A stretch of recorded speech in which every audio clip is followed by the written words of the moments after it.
Halo keluarga Indonesia, apa kabar? Senang sekali saya Dika bisa kembali menemani Anda di acara Kumpul Keluarga. Nah, keluarga Indonesia, bicara tentang prestasi anak pasti bermacam-macam, karena semua anak pasti punya minat dan bakat yang berbeda.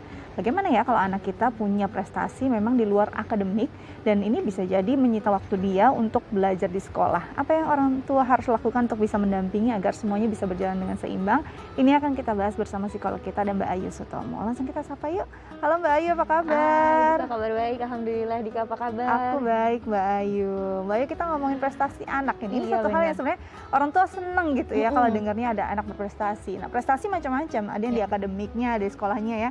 Ada yang di Betul. luar itu. Iya. Kalau kita melihat prestasi anak ini kan sebenarnya sesuai minat dan bakat dia. Kalau bicara ini berarti kita mulai lagi nih dari minat dan bakat. Berarti orang tua sebenarnya bisa melihat ini dari usia berapa sih Mbak Ayu? Dan apa yang bisa dilakukan orang tua untuk mengarahkan? Oke, kalau kemudian kita melihat bakat dan minat, kalau bakat itu biasanya sudah terlihat dari usia anak kecil. Oke. Kemudian ada satu hal yang anak tersebut bisa sangat mudah untuk melakukan tanpa usaha yang demikian berat. Misalnya dengerin lagu, kemudian udah joget-joget gitu kan, Oke. kemudian mampu untuk mengikuti ritmenya dengan sangat baik begitu Yes. kan, terpapar dengan itu, kemudian muncul. Sebenarnya kita bisa melihat bakatnya. Kalau bakatnya kebetulan yang termasuk mudah untuk dilihat muncul itu dari usia dini bahkan sudah bisa kelihatan. Tapi kadang-kala ada bakat-bakat tertentu yang memang butuh stimulus ekstra untuk kemudian bagi orang tua baru bisa keluar, baru bisa ketahuan gitu kan. Nah, jadi kalau misal kemudian bagaimana untuk tahu gitu, maka paparkan sebanyak-banyaknya anak dengan berbagai macam aktivitas, berbagai macam kegiatan, sehingga membuat anak mencoba berbagai macam hal yang pada akhirnya membuat anak dan kita juga sebagai orang tua mengetahui bahwa sebetulnya oh ini toh gitu, oh ini toh jagonya tuh di sini ternyata. Kalau kita nggak pernah kenalin, kita nggak pernah paparkan anak, perkenalkan anak dengan ragam kegiatan kan kita juga tidak tahu jadinya sebetulnya ini anak bagusnya di aspek yang mana seperti itu. Sebenarnya Gitu. memang dimulai dari stimulannya dulu ya, saya dipancing nih, anak ini sukanya apa. Berarti memang semuanya berawal dari orang tua dulu, karena kan anak-anak pastinya nggak mungkin lahir dengan mengetahui banyak hal baru gitu ya. Kita kasih dulu contoh-contohnya. Betul. Nah Mbak Yu, kalau biasanya kan anak-anak mulai nih usia SD kelas 6, mulai SMP remaja juga sudah mulai konsisten dengan minatnya. betul. Biasanya sudah mulai di situ, udah nggak pindah-pindah lagi nih. Nah, saking konsistennya biasanya dia memang serius di situ dan menyita waktu belajar. Nah, apa sih yang harus dilakukan orang tua? Apakah kita istilahnya memberi ya sudahlah, memberi kelonggaran karena ini memang minat yang bisa membuat dia mungkin konsisten, buat dia lebih punya adrenalin gitu, atau memang kita harus mengingatkan lagi skala prioritasnya? Oke, kalau kemudian kita berbicara mengenai bakatnya itu ternyata di luar akademisnya. Udah gitu anaknya sangat suka banget di situ, menyita waktu belajarnya sehingga pada akhirnya prestasinya turun. Sering tuh kondisi Sering atau banget kejadian kayak gitu. seperti itu gitu kan. Apalagi untuk bakat-bakat tertentu yang memang mengharuskan anak tersebut untuk Punya waktunya waktu latihan panjang banyak gitu ya. waktu latihannya banyak dan panjang begitu kan. Nah, sebetulnya yang bisa dilakukan oleh orang tua adalah menanamkan pada anak, apalagi ini biasanya terjadi pada saat kasus-kasus anak sudah remaja, di mana kemudian sebetulnya polanya adalah sudah bisa diajak untuk berdiskusi. Kemudian berdiskusi dengan anak, sebetulnya oke, boleh hobi, tetapi ada tanggung jawab. Nah, di sini nih itu dia. yang perlu untuk ditanamkan. Ada tanggung jawab loh berupa tugas-tugas sekolah, berupa prestasi di sekolah, berupa kalaupun memang orang tua kan value-nya beda-beda. Ada beberapa orang tua yang sangat concern sekali terhadap akademis sehingga harus berprestasi juga gitu kan. Ada juga orang tua yang memang punya kesadaran untuk ya sudah dikembangkan bakat dan minatnya, sekolahnya boleh diikuti sepanjang dia bisa mengikuti itu dengan baik. Nah, komitmenkan atau diskusikan itu dengan anak untuk mencapai satu komitmen bahwa punya tanggung jawab loh, bahwa ini juga tidak boleh tertinggal. Kenapa? Karena bagaimanapun gitu kan langkah selanjutnya masuk ke SMA, masuk ke kuliah gitu. Itu seringkali bergantung pada capaian yang kita lakukan sekarang. Nah, hal tersebut dibicarakan kepada anak. Kalau usia-usia sudah remaja gitu kan ya, anak sudah bisa tuh untuk kemudian diajak untuk berbicara mengenai apa-apa sebetulnya yang harus dilakukan untuk membuatnya tidak tertinggal di akademik gitu kan, setidaknya tidak tertinggal gitu kan, kemudian juga tetap bisa berprestasi dengan baik di bakat dan minatnya. Nanti implementasinya ke bawah kita akan mendukung atau orang tua punya tugas untuk mendukung bagaimana anak memanage waktu, kemudian bagaimana anak mengatur prioritas, mana yang diajak diskusi untuk mengatur prioritas, ini penting, ini enggak, jadi mana yang mau kita ambil gitu kan. Kemudian ngajak anak untuk memanage waktu dia, nah itu yang nanti jadi bahan diskusi kelanjutannya setelah komitmen tersebut. Gitu. Oke, jadi sebenarnya penting juga ya untuk kita sama-sama berkomitmen, terlibat juga anak dalam pengambilan keputusan ini, bahwa saat mengambil keputusan saya mau terjun dan serius pada satu bidang yang sebenarnya memang saya minati dan salah satu bakat saya, berarti dia harus tahu konsekuensinya juga, bahwa ada yang harus dia extra effort ya, usaha yang lebih gitu untuk bisa mengejar akademiknya juga ya. Oke, nanti kita lebih lanjut lagi, kita ngobrol dengan salah satu anak berprestasi ya Mbak Ayu ya. Seru banget, jangan kemana-mana, tetap bersama kami di Kumpul Keluarga.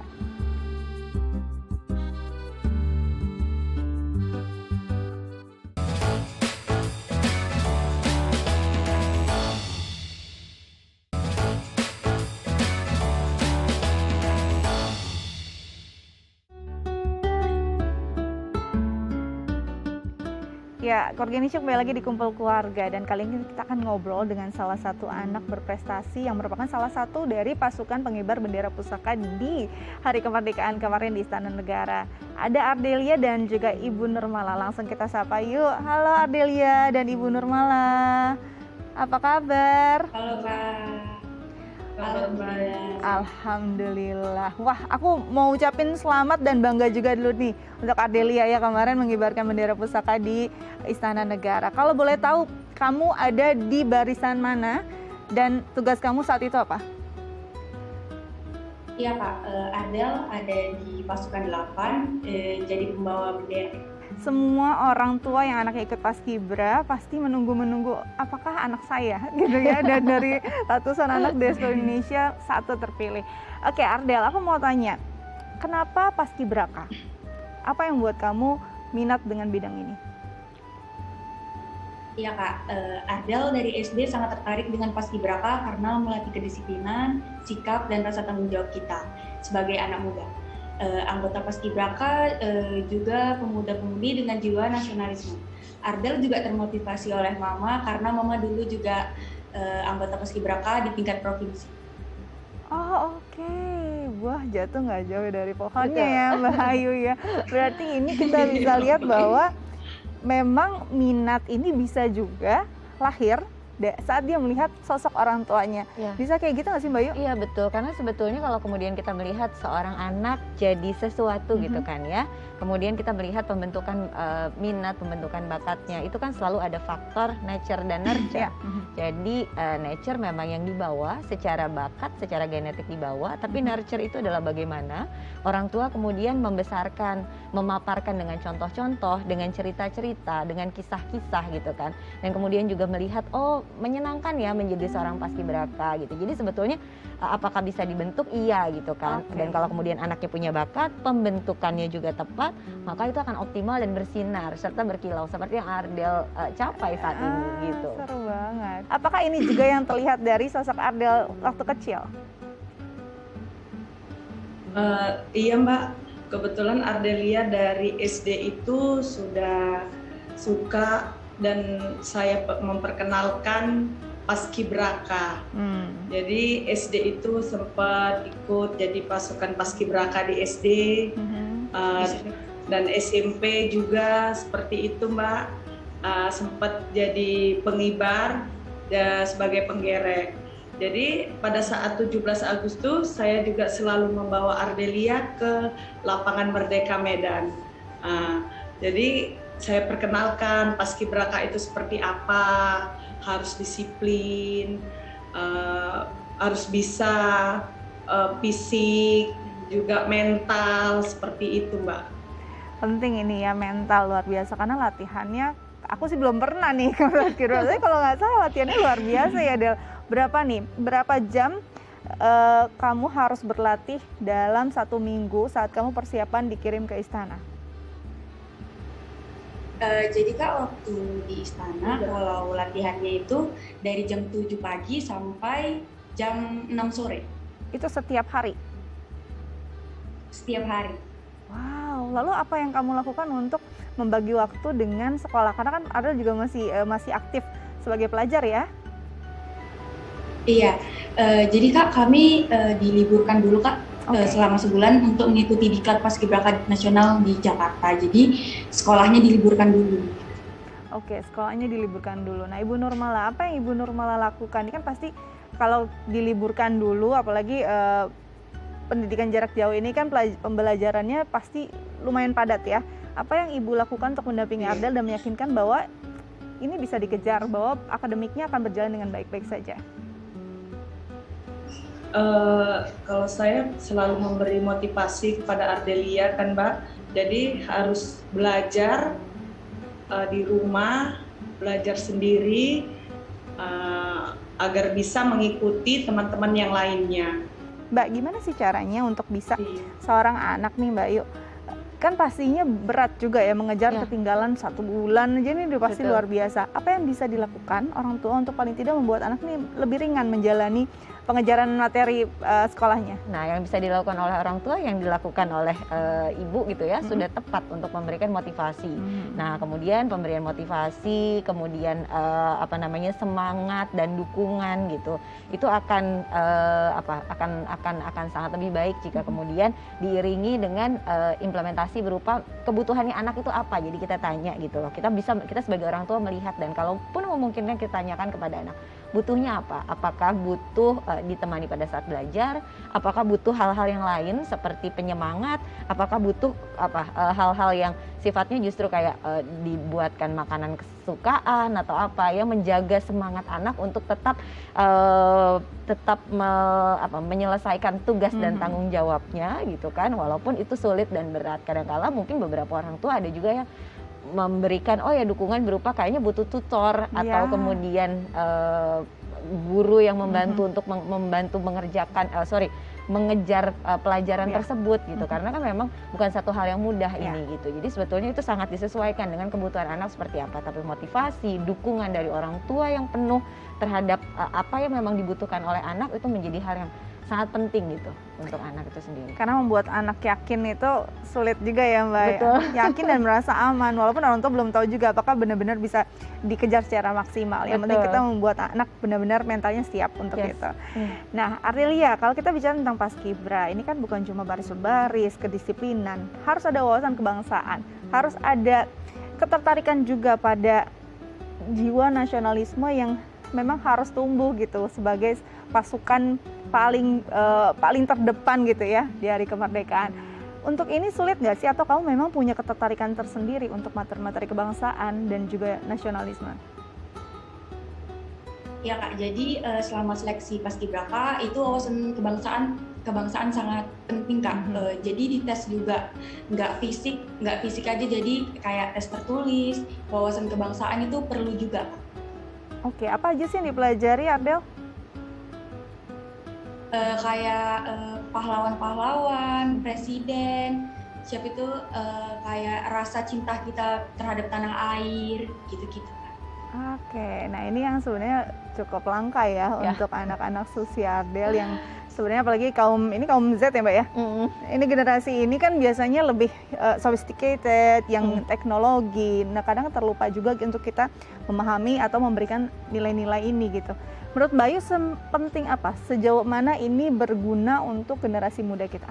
Kita kalau bicara mengenai nasionalisme gitu kan ya, itu ya penting banget gitu kan, karena kaitannya sama cinta tanah air, bagaimana kemudian kita karena mencintai itu kita memberikan atau mengusahakan yang terbaik untuk bangsa dan negara kita, untuk tanah air kita. Dan itulah sebetulnya cikal bakal sebuah negara akan menjadi lebih maju lagi di generasi yang mendatangnya begitu kan. Nah, makanya perlu untuk ditumbuhkan bahkan sejak kecil dipupuk sampai ke SMP, sampai ke SMA dan seterusnya, sehingga punya rasa nasionalisme yang besar untuk kita bisa membuat bangsa ini menjadi jauh lebih kuat nantinya. Lebih besar begitu. lagi Iya, gitu lebih ya. besar lagi. Makanya penting, kalau tanya penting banget. Penting banget gitu. karena banyak banget anak bangsa berprestasi justru dia berkarya di negeri orang. Dia Iya, lupa pulang, bukan betul. lupa, mungkin belum ada ruang. Belum ada ruang, betul. Oke, nah Ardel dan juga Ibu Nurmala, di sini ada psikolog kita. Terkait tema kita hari ini, Ibu Nurmala sebagai pendamping Ardelia yang anaknya super berprestasi, mungkin ada yang ingin ditanyakan sesuai tema kita hari ini, silakan.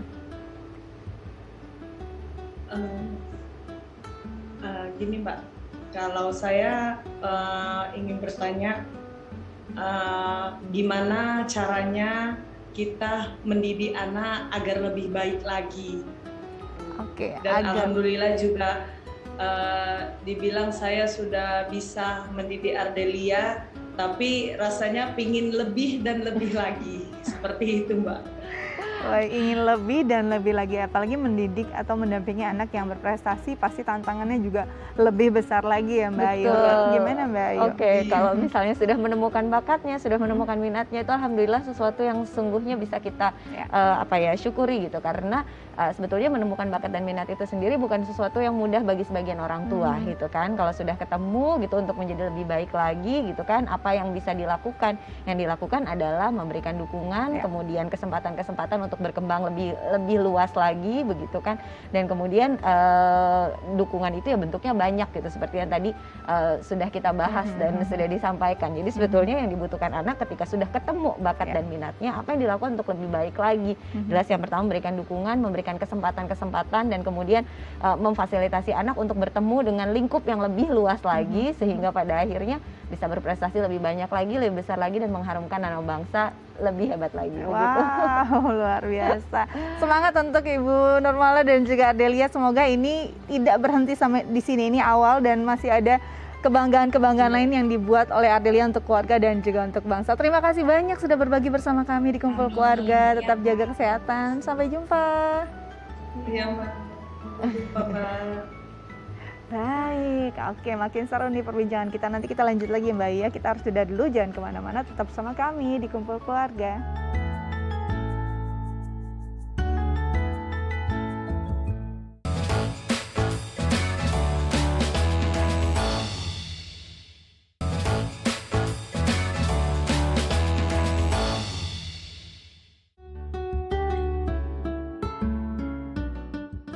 Ya, kembali lagi di Kumpul Keluarga. Tadi kita sudah berbincang dengan salah satu pasukan Paskibraka, dan ini benar-benar membanggakan gitu ya Mbak Ayu. Tadi istilahnya kombinasi dari mental dan fisik yang harus memang terjaga, dan ditambah lagi ada wawasan kebangsaan di situ. Itu sebenarnya satu hal yang harus terus di maintain gitu kan.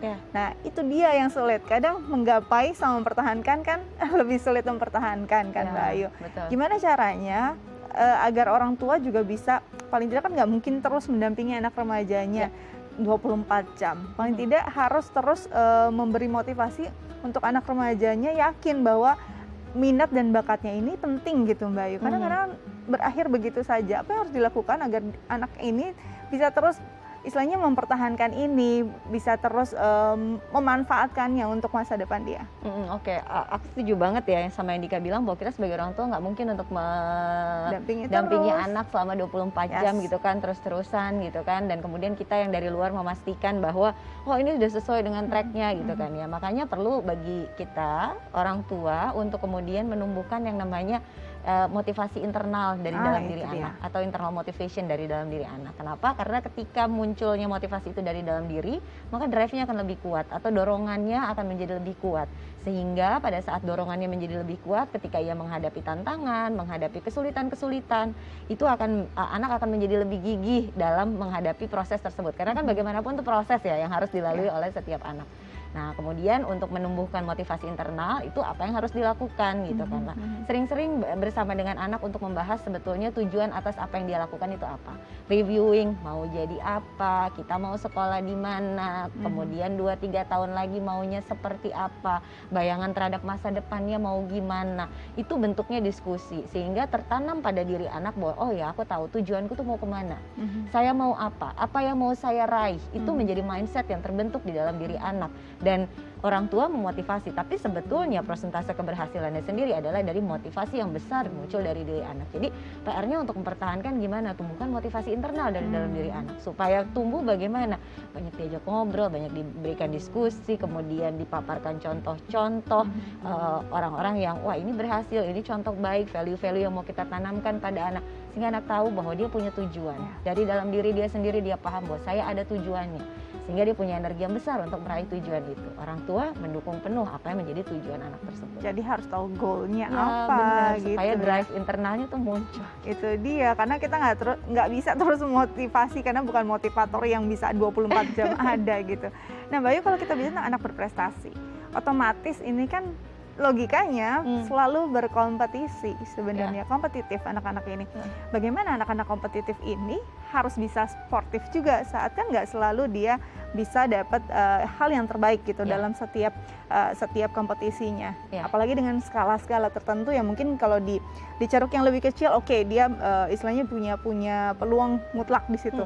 Dengan ceruk yang lebih besar, dengan liga yang lebih besar lagi, pastinya kompetisinya akan lebih banyak. Banyak yang harus istilahnya harus diredam gitu, keakuan diri, sportivitasnya harus lebih tinggi. Nah, gimana menciptakan anak sportif?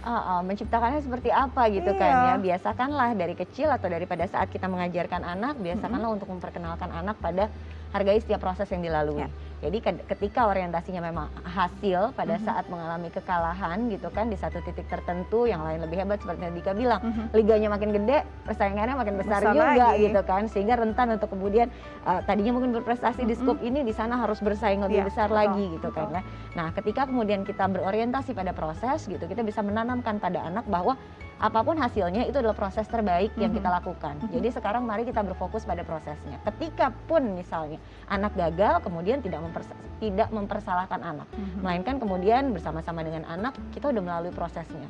Kemarin mungkin ada proses yang perlu kita perbaiki, ya nggak apa-apa gitu. Tapi dari setiap proses ini ada loh yang kita dapat. Apa yang kamu dapat? Kamu jadi lebih kuat, lebih jago di bidang ini, lebih jago bidang itu, lebih baik lagi gitu kan dari yang sebelumnya, bukan dibandingkan dengan yang lain. Kalaupun mengevaluasi, kita evaluasi prosesnya karena hasil adalah bagian dari ujungnya si proses itu. Jadi membiasakan anak untuk menghargai setiap prosesnya, menjalankan semua proses tersebut. Berarti saat kita melihat anak begitu kecewa dan tidak sportif saat dia berkompetisi, kita harus nanya lagi sama diri kita sendiri, sudahkah saya mengajarkan dia untuk menghargai setiap proses gitu ya Mbak Ayu? Kurang lebih ya. Itu seru banget. Jadi kalau kita summary gitu ya, tadi apa aja yang harus, mungkin tips untuk orang tua di rumah, apa aja yang harus dilakukan, poin terpenting untuk mendampingi anak kita yang memang berprestasi? Oke, yang pertama adalah berikan dukungan gitu kan ya. Memang kadang-kala anak berprestasi di satu bidang, tapi bukan berarti dia bisa lepas tidak mendapatkan dukungan dari kita, karena tetap bagaimanapun di aspek-aspek yang lain mungkin dia membutuhkan dukungan kita lebih dibanding bidang yang memang mungkin dia berprestasi, tapi mungkin dia butuh dukungan secara emosi, dia butuh dukungan semangat dan yang lain-lainnya. So dukungan kita sebagai orang tua itu sangat dibutuhkan oleh anak. Bentuk dukungannya seperti apa sangat menyesuaikan dengan kebutuhan masing-masing anak seperti apa, dan kemudian mendampingi anak berprestasi dari awal sudah perkenalkan anak atas sebuah proses, jadi atas manfaat sebuah proses, sehingga pada akhirnya apa yang mereka jalani, apa yang mereka lakukan, apapun hasilnya gitu kan ya, orang tua dan anak bisa kemudian menikmati atau enjoying the process together gitu. Itu dia penting banget. Mbak Ayu makasih banyak loh sudah berbagi bersama kita di Kumpul Keluarga. Terjaga kesehatan ya Mbak Ayu ya. Terima kasih. Oke, keluarga Indonesia, ini mudah-mudahan bisa diaplikasikan dan berguna untuk keluarga Indonesia di rumah. Saya Astia Dika pamit undur diri, jangan lupa untuk selalu menjaga protokol kesehatan 5M. Sampai jumpa.